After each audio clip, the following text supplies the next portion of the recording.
Naam, taib bismillahirrahmanirrahim. Alhamdulillah wassalatu wassalamu ala Rasulillah wa ala alihi wa man walah wa ba'du. Wallahumma anfa'na bima 'allamtana wa 'allimna ma yanfa'una wa zidna ilman ya rabbal alamin. Ikhwani fid din rahimani wa rahimakumullah. Alhamdulillah taala fi hadhihi al-lailah al-mubarakah nuwasilu darsna al-fiqhi min kitab al-Jadawil al-Fiqhiyah wa hiya ya kitabun jamilun jami'un li al-masail al-khilafiyah min kitab al-asal wa huwa bidayatul mujtahid wa nihayatu al-muqtasid li Muhammad bin Ahmad ibn Rushd al-Hafid ya rahimahullahu taala. Baik, sekarang kita masih di pembahasan Kitabut Thaharati minal Hadas ya. Kitab pertama yang ada di dalam kitab Bidayatul Mujtahid ini adalah pembahasan seputar toharoh. Pembahasan seputar toharoh ini mengandung di bawahnya lagi ada 5 kitab. Ya, jadi kitab toharoh di bawahnya ada 5 kitab. Ya, kitab yang pertama itu kitabul wudu, kemudian yang kedua kitabul ghusl, kemudian yang ketiga nanti kitabul haid, yang keempat kitabut tayammum, baru yang kelima nanti kitabut toharoh minan najas. Nah, sekarang ini kita sedang di kitabul wudu.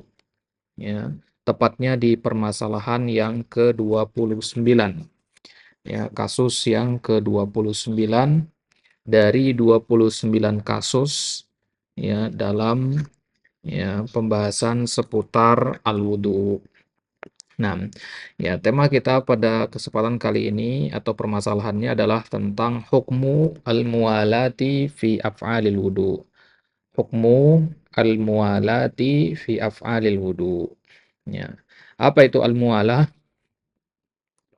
Al-muwalah kalau kita terjemahkan ke dalam bahasa Indonesia maknanya adalah berkesinambungan. Ya, jadi di kasus ke-18 kita terakhir membahas yaitu hukum tartib. Kalau tartib itu berurutan, ya, antara anggota-anggota wudhu itu berurutan, nggak ketuker-tuker. Nah, kalau al-mualah itu berkesinambungan. Ya, jadi terus-menerus, tidak ada jeda gitu. Ya, nggak pakai jeda. Nah, makanya mualah itu ya secara istilah fikihnya dia disebut alla yuakhara ghuslu adwin hatta yajifal adul ladzi qablahu fi zamanil mu'tadil. Jadi maksud dengan mualah dalam wudu itu adalah tidak menunda membasuh satu anggota wudu ya sampai anggota sebelumnya kering hatta yajifal adul ladzi qablahu fi zamanil mu'tadil ya. Ya menurut waktu yang normalnya gitu ya. Jadi dalam hitungan waktu normalnya kira berapa menit gitu untuk anggota tubuh itu mengering gitu. Baik. Jadi intinya al-muwalah itu adalah ketersinambungan tanpa ada jeda.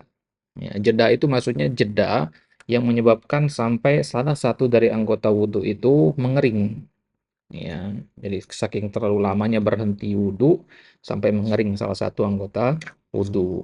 Ya, jadi misalkan membasuh muka, habis itu ngobrol, ya ngobrol, ya kemudian ya saking lamanya dia ngobrol, anggota tubuhnya yang dia basuh tadi sekarang sudah mengering, ya airnya sudah mengering di situ. Nah, maka ya inilah yang disebut dengan al-mu'alah, harus ada kesinambungan. Nah, jadi sebelum kita masuk ke kitab, ya, kita kasih gambaran dulu hukum mualah itu sendiri menurut 4 mazhab. Nah, jadi kalau dalam mazhab-mazhab yang ada dari 4 mazhab tersebut, mereka punya pendapat yang berbeda-beda. Ya, 2 mazhab mengatakan sunnah, ya, 2 mazhab mengatakan wajib. Nanti perinciannya akan kita lihat di kitab. Ya, ya. Yang paling ekstrim pendapat mazhab Maliki dalam masalah ini, ya, dan mazhab Hambali. Bagi mereka, al-mualah itu merupakan rukun. Ya, ulama Maliki mengatakan dia rukun. Berarti kalau tidak dilakukan hukumnya batal wudunya. Ya. Kenapa? Karena mereka karena Maliki itu ya salah satu sumber istidlal mereka kan amal ahli Madinah. Nah, jadi mereka melihat kepada amalan ahli Madinah. ya, mengatakan bahwasanya orang-orang di Madinah tidak pernah meninggalkan ini. Mereka selalu berwudu dengan cara al-muwalah. Taib. Ya, taib. Sekarang kita lihat di kitab Tahrir Mahallil Khilaf. Ya, kita lihat dulu letak kesepakatannya, baru kita masuk ke letak perbedaannya. Ajma'u ala anna tafriqal yasira fi ghusli a'dha'il wudu bihaitsu la yutraku ghuslu adwin hatta yajifa alladhi qablahu fi zamanil mu'tadil la yadur. Nah, para ulama sepakat bahwasanya at-tafriqal yasir, jeda yang singkat ketika membasuh anggota wudu, itu ketika kita tidak sampai menunggu anggota wudu itu mengering, ya, la yadur, yang seperti ini tidak masalah, ya, la ba'sa bihi. Ya, jadi sepakat para ulama kalau jedanya itu tidak sampai membuat anggota anggota wudu itu mengering, maka tidak mengapa dijeda di situ. Ya, ya. Ya, sekarang tinggal dihitung aja. Nah, coba nanti antum kalau ada kesempatan, antum ya, eksperimen ya, basuh anggota wudhu, kemudian ya pasang timer kira-kira berapa menit tuh butuhnya untuk sampai mengering gitu. Ya, kalau kita kira-kira mungkin bisa 3 sampai 5 menit mungkin ya. Nah, waqtalafu idza ta'akhkhara tafriqu hatta jaffal adu wal khilafu ala qaulain. Nah, yang dipersisikan oleh para ulama adalah tentang bagaimana kalau jedanya itu enggak sebentar tapi lama, ya sampai-sampai anggota wudhu itu mengering, ya, jaffa itu yang mengering. Nah, maka dua pendapat di sini yang berseberangan tentang masalah al-mualah ini, apakah dia membatalkan wudhu atau harus ada ketika wudhu atau bagaimana? Apakah dia hanya sekedar sunnah saja? Nah, pendapat yang pertama, pendapat dari ya mazhab ya, Imam Ahmad dan Imam Malik, ya, al-muwalatu fardun fil wudu. Ya, sebagaimana kita katakan di awal tadi, Imam Ahmad dan Imam Malik berpendapat ya bahwasanya al-muwalah dalam wudu itu merupakan fardu. Berarti kalau ditinggalkan batal wudunya. Ya, batal wudunya. Ya, jadi meninggalkan al-muwalah secara sengaja itu membatalkan wudu. Nah, artinya kalau ada jeda antara membasuh anggota yang satu dengan anggota wudu yang lainnya, ya sampai anggota tubuh yang pertama kering, maka wudunya tidak sah. Ya, maka wudunya tidak sah. Ya, ini dalil yang dipakai oleh Imam Malik adalah ya hadis Nabi ketika melihat ada seseorang sedang sholat dan di bagian kakinya ada seukuran dirham yang tidak terkena air. Ya, maka Nabi perintahkan orang tersebut untuk mengulangi sholatnya. Nah, dengan dalil itu berarti penting untuk ya menyempurnakan anggota wudhu secara utuh dan berkesinambungan. Ya, juga amal ahli Madinah, ya praktek yang dilakukan oleh penduduk kota Madinah kala itu, mereka juga mempraktikkan mualah seperti itu. Nggak pernah mereka meninggalkan al-mualah ini gitu. Maka atas dasar dua dalil inilah kemudian mazhab Maliki mengatakan al-mualah dalam wudhu itu fardu, ya, hukumnya wajib. Nah, adapun mazhab Hambali juga sama mengatakan dia wajib, ya. Ya, jadi kalau ditinggalkan berarti batal. Nah, ya kecuali kalau dalam mazhab Hambali dikasih tambahan, kecuali kalau dia ada uzur, misalkan lupa atau sakit gitu. Taib. Wa qayyadahu bidzikri wal qudrah. Nah, ya, Imam Ahmad dan Imam Malik ya, mereka mengkaitkan, ya, mempersyaratkan, ya, harus dengan az-dzikr wal qudrah. Az-dzikr artinya ingat, qudrah artinya mampu. Berarti kalau ada orang lupa atau sakit dan dia meninggalkan al-mualah, wudunya tetap sah. Paham ya? Ya, jadi kalau ada orang yang sakit atau orang yang lupa ya dan dia meninggalkan al-mualah ketika wudu, maka wudunya tetap sah. Itu pendapat yang pertama. Ada pendapat yang kedua mengatakan sebaliknya, al-mualah itu laisat min wajibatil wudu. Jadi dia hanya sunnah saja, jadi tidak termasuk hal-hal yang diwajibkan ketika wudu. Ya, artinya kalau ditinggalkan tidak menyebabkan wudu menjadi batal, wudunya tetap sah. Ya, tidak disyaratkan. Ini pendapat dari ulama Hanafi dan ulama Syafi'i. Ya, mazhab Hanafi dan mazhab Syafi'i. Jadi wudunya tetap sah. Ya, hanya saja dalam mazhab Syafi'i nanti kita baca ya tetap ditekankan untuk mualah. meskipun hukumnya sunnah, tetap ditekankan untuk mualah. Baik, sababul khilaf. Masabul khilaf ya ala hadaini al-qaulain. Ya, kenapa kok ada dua pendapat di sini? Sababul khilafnya adalah al-ishtirak fi al-wawi fi ayatil wudu. Li'annahu qad yu'tafu bihal asya'ul mutatabi'ah wa qad yu'tafu bihal asya'ul mutarakhiyah. Ya. Masalahnya adalah pada penggunaan huruf wawu di dalam ayat wudu itu. Idza qumtum ila sholati faghsilu wujuhakum wa aydiyakum. Nah, wa di situ ya. Wawu ini letak khilafnya. Jadi bagaimana memahami wawu ini gitu. Karena huruf wawu itu sendiri dalam ilmu lugha kadang bisa diatofkan untuk hal-hal yang berurutan atau hal-hal yang terpisah. Kalau kita mengatakan Ja'a Muhammad wa Zaid, itu maknanya bisa saja Muhammad datang langsung setelah Zaid, bisa juga ada jeda di antara keduanya. Nah, hanya saja jedanya singkat gitu, tidak sampai harus menggunakan summa ya atau fa gitu ya. Nah, itu huruf wawu ya. Jadi kalau kita mengatakan Ja'a Muhammad wa Zaid, kita nggak tahu ya apakah ya setelah Muhammad datang Zaid langsung datang gitu ya. Jadi ya kedua-duanya bisa maknanya seperti itu kalau pakai wawu. Makanya dikatakan wawu itu lil istiraq mutlaqan, hanya untuk menunjukkan bahwasanya kedua orang itu datang. Ya, kapan datangnya? Nggak tahu. Ya, siapa yang duluan datang nggak tahu kalau hanya pakai wawu. Gitu. Nah, itulah kenapa ketika memahami ayat wa faghsilu wujuhakum wa aydiyakum, ya faghsilu wujuhakum wa aydiyakum, wujuhakum wa aydiyakum. Nah, apakah wa di sini menunjukkan ada jeda ataukah langsung wujuh kemudian aydiyakum gitu. Nah, kemudian sebab khilaf yang kedua, wahal yuhmal fi'luhu sallallahu alaihi wasallam alal wujub awin nadab. Nabi sendiri sallallahu alaihi wasallam itu melakukan al-mualah semasa hidup beliau. Nah, perbuatan Nabi ketika melakukan al-mualah ini apakah dibawa kepada makna wajib atau makna mandub?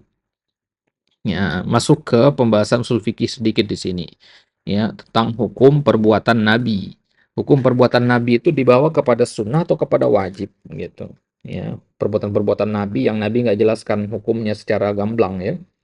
Ya, misalkan Nabi ya melakukan ini dan ini. Nah, perbuatan Nabi ini karena Nabi nggak sebutkan hukumnya apa, apakah kita bawa ke mana wajib atau kepada mana mandub? Itu hukum asalnya di situ.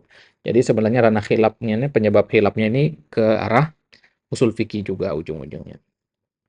Baik.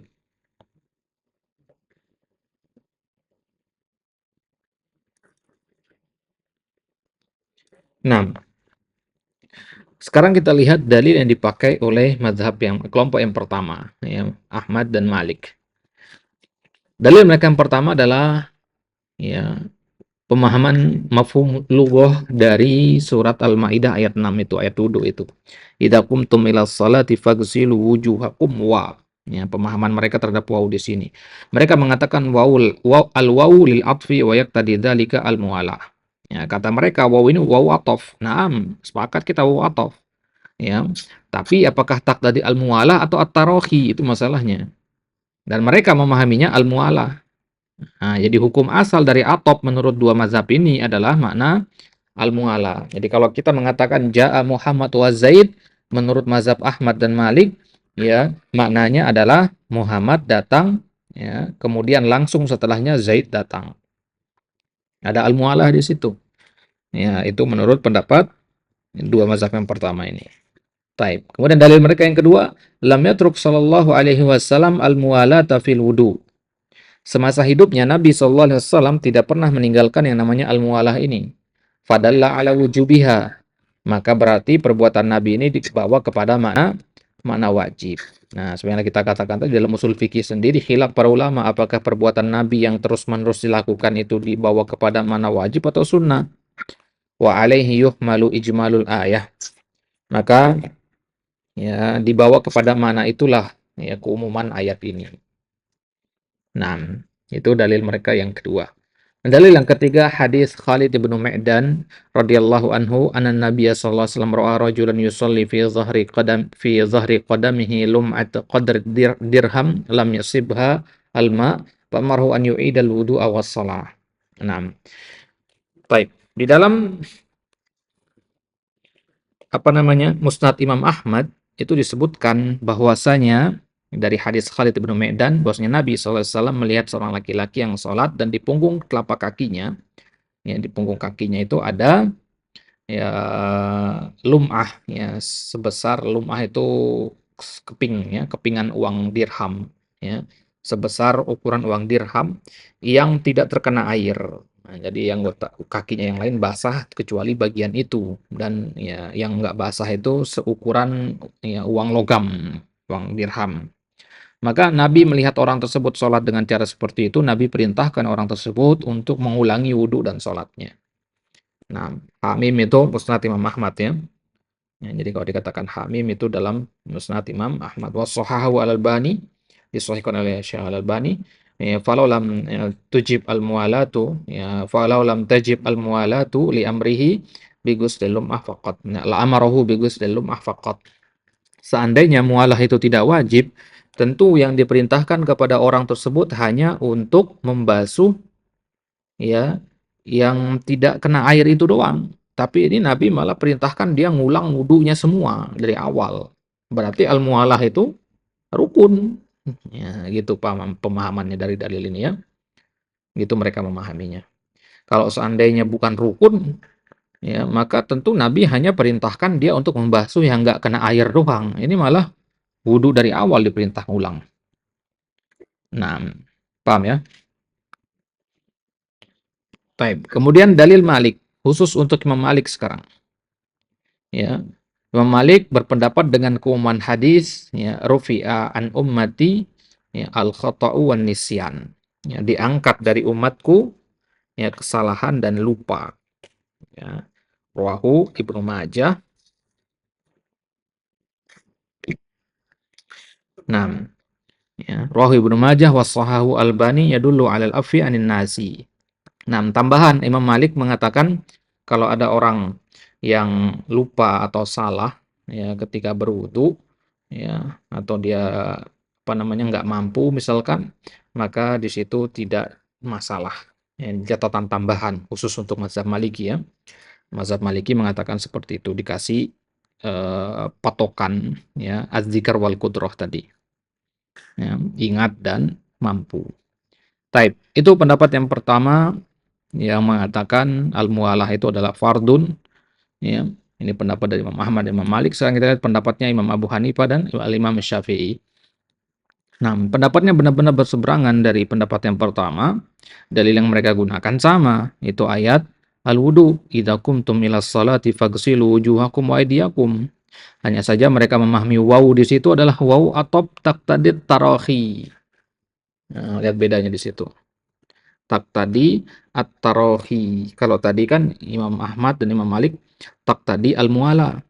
Jadi menurut dua mazhab ini, Ahmad dan Malik, ya, hukum asal dari waw atop itu al-muala. Sedangkan menurut mazhab Abu Hanifah dan Imam Syafi'i mengatakan hukum asal dari atop itu adalah at-tarahi, gitu. Nah, karena dalam kitab Lugos sendiri dikatakan waw itu atop sudah untuk menunjukkan istirok, ya. Ya, apakah dia mualah atau tarohi? Nggak tahu kita, gitu, nggak diperjelas gitu. Nah, kemudian dalil mereka yang kedua adalah masa bata'anhu sallallahu alaihi wasallam min hadithi Maimunah radhiyallahu anha, kana sallallahu alaihi wasallam yatawaddau fi awwali tuhurihi wa yuakhiru ghusla rijlaihi ila akhir tuhur. Nah, hadis sahih riwayat Bukhari wa hadha fi ghusl janabah. Nah, berkaitan dengan hal ini ada sebuah hadis dari Nabi SAW diriwayatkan oleh Maimunah radhiyallahu anha, bahwasanya Nabi SAW berwuduk dulu, ya sebelum mandi, ya. Kemudian di akhir, beliau berwuduk tapi nggak basuh kaki, nanti basuh kakinya setelah selesai mandi, ya. Jadi berwuduk tanpa basuh kaki, mandi, ya, habis mandi baru basuh kaki. Nah, ini kan ada jeda kan berarti. Ya, berarti jeda di situ kaki. Ya, ini menunjukkan berarti boleh, ya, meninggalkan Al-mu'alah itu kan, al-mu'alah tadi kan kesinambungan ya. Ya, boleh berarti pakai jeda itu. Nah, kemudian yang ketiga, sabata an Ibnu Umar, dan itu ketika mandi janabah ya. Ya, apalagi mandi janabah, apalagi wudu gitu maksudnya ya. Mandi janabah aja yang jelas lebih urgent gitu ya. Ya, yang harus gitu dilakukan. Ya, kalau wudu kan tidak wajib. Ya, artinya tergantung kepada kebutuhannya, bisa kadang dia wajib, bisa kadang dia hukumnya sunnah gitu. Tapi kalau mandi janabah ya jelas wajib. Sabatani Ibnu Umar radhiyallahu anhuma annahu tawaddu'a fi suqi tsumma akhar masa khuffaihi ba'da ma jafa wudu'uhu. Ya. Baik. Dalam kitab Muwatta Imam Malik, ya, kemudian juga dalam Sunan Al-Baihaqi, ya, disebutkan ada sebuah riwayat dari Ibnu Umar radhiyallahu anhuma bahwasanya beliau berwudu di pasar, di toko beliau di pasar, kemudian beliau menunda membasuh kedua khuf beliau ba'da ma jafa wudu'uhu, sampai kering itu. Ya. Setelah kering anggota wudhunya, baru kemudian ya beliau lanjutkan wudhunya. Ini menunjukkan berarti apa? Ada penundaan di situ. Tidak ada al-mu'alah berarti. Nah, ya, berarti al-mu'alah bukan bagian dari rukun wudhu. Kemudian dalil mereka yang keempat, al-qiyasu alal ghusl, dikiaskan dengan ghusl, dengan mandi janabah. Mandi janabah itu boleh ditunda-tunda. Ya, maksudnya boleh dijeda-jeda gitu ya. Maka dikiaskan ya wudhu juga begitu. Nah, ar-rajih dalam masalah ini adalah al-qaul awal, al-mu'alatu fardun li'anna ijmal ayah yufassiruhu mudawamatu sallallahu alaihi wasallam al-mu'alah wa yuwayiduhu hadis Khalid bin Medan. Nah, di sini penulis mengambil pendapat yang pertama sebagai pendapat yang rajih, al-mu'alat itu adalah fardu berdasarkan keumuman ayat yang menafsirkan ya kebiasaan Nabi SAW ya ketika berwudu beliau selalu melakukan yang namanya al-mu'alah, didukung juga oleh hadis Khalid ibnu Medan. Nah, ya jadi ya sebenarnya ya kalau kita katakan yang rojih ini sebenarnya dia mengambil berdasarkan pendapat yang paling hati-hati. Ya, istilahnya ihtiyaton ya. Ini pendapat ihtiyaton namanya. Ya, jadi ya kita ikuti pendapat yang paling hati-hati. Maka berarti mualah itu sebaiknya dilakukan. Ya, ya. Mualah itu sebaiknya kita lakukan ketika wudhu ya, sebagai bentuk kehati-hatian. Kalau memang dia adalah sunnah, ya dapat pahala sunnah kita. Kalau memang dia adalah rukun dan wajib, maka kita dapat pahala wajib. 6. Lantas samatul khilafnya apa? Ya jelas samatul khilafnya ya hasil atau ya, asal yang ditimbulkan oleh khilaf dalam masalah ini, ya jelas wudhunya batal, ya wudhunya menjadi batal. Ya, kemudian kalau kita pakai pendapat yang kedua berarti wudhunya tidak batal. Nah, ya, jadi dalam masalah ini berarti ya hanya sekedar perbedaan pemahaman dalam memahami huruf wawu itu bisa menyebabkan wudhu kita itu menjadi batal atau tidak batal. Kita lihat di situ segimana kuat pengaruh dari yang namanya lugoh dalam memahami ya hadis-hadis Nabi SAW atau ya teks-teks atau nas-nas syariat gitu ya. Jadi ini semakin menunjukkan kepada kita belajar lugoh itu sangat penting untuk kita bisa istinbat hukum dengan cara yang benar sesuai dengan kaidah-kaidah yang berlaku. Nah, bisa kita simpulkan berarti ini ikhwah bahwasanya perbedaan pendapat ini berarti bersumber dari metode istinbat masing-masing madhab. Ya, metode istinbat yang dipakai gitu. Ya. Kalau Imam Malik tadi metode istinbatnya adalah dengan menggunakan amal ahli Madinah, ya. Ini berbeda dengan yang digunakan oleh mazhab-mazhab yang lain. Mazhab Syafi'i menggunakan ya istinbatnya dengan mafhumul lugha, ya, menggunakan mafhumul lugha kemudian pakai dalil yang lain, dalil dari ya hadis Maimunah menggunakan kias di situ. Jadi metode istinbatnya menggunakan kias juga gitu. Nah, jadi karena perbedaan ya, metode istinbat ya, terhadap ayat-ayat dan hadis-hadis yang ada serta ijtihad mereka yang berbeda terhadap makna keumuman perintah wudhu itu ya ya maka mualah dianggap sebagian ulama sebagai bagian dari perintah fagesilu yang artinya harus segera mungkin, sedangkan mazhab yang lain menganggapnya sebagai sebuah kesempurnaan saja, takmilah saja, pelengkap bukan syarat sah Nah, jadi kesimpulan kita ikhwani fiddin bahwasanya al-mualah fil wudu itu sebaiknya kita lakukan karena kita mengikuti pendapat ihtiyatan, pendapat yang paling hati-hati dalam masalah ini. Nah, jadi kalau nanti antum menjelaskan permasalahan ini kepada orang lain, ya antum tekankan di akhir bahwasanya ya kalau dalam kasus-kasus ya khilaf yang seperti ini ya kita dorong agar orang tersebut beramal dengan amalan atau pendapat yang paling hati-hati atau pendapat ihtiyatan. Nah, wallahu taala ala wa alam. Ya, adapun marajul masalah antum bisa lihat sendiri sumber-sumber atau marja'nya. Kalau antum ingin lihat lebih lengkap pembahasan al-mualah ini, antum bisa buka kitab aslinya Bidayatul Mujtahid jilid yang pertama halaman 37, Badayus Shana'i juga di jilid yang pertama halaman 211 dan seterusnya.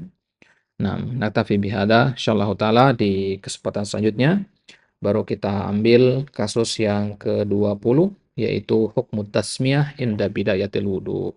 Apa hukum mengucap basmalah ketika mengawali wudu, di awal wudu mengatakan bismillah itu hukumnya apa? Nah, naktafi bihada wa sallallahu ala nabiyina Muhammad wa ala alihi wa sahbihi wasallam.